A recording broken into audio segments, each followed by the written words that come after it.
শেখ হাসিনাকে ফেরত না দিয়ে ভালো উদাহরণ তৈরি করছে না ভারত।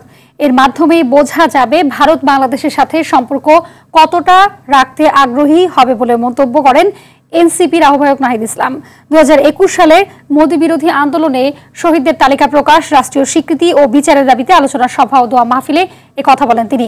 সমতা এবং ন্যায্যতার ভিত্তিতেই ভারতের সাথে সম্পর্ক গড়ার উপর জোর দেন তিনি। প্রথম স্বাধীনতা ও দ্বিতীয় স্বাধীনতা নিয়ে বিতর্কের ইস্যুতে নাহিদ ইসলাম বলেন, গত 16 বছর যারা ফ্যাসিজম বিরোধী আন্দোলন করেছে তাদের কাছে 5 আগস্ট নতুন স্বাধীনতা, যারা লুটপাটের রাজনীতি করে তাদের কাছে 24 দ্বিতীয় স্বাধীনতা নয়।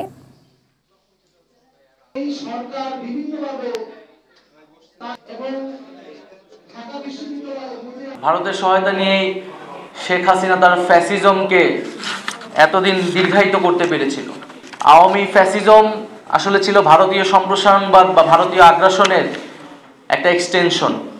গত 16 বছর আসলে এই ঘটনাগুলোর ভিকটিম ছিলাম। আমাদের কাছে এটা অবশ্যই স্বাধীনতা। 5ই আগস্ট আমরা আসলে নতুন করে স্বাধীন হয়েছি।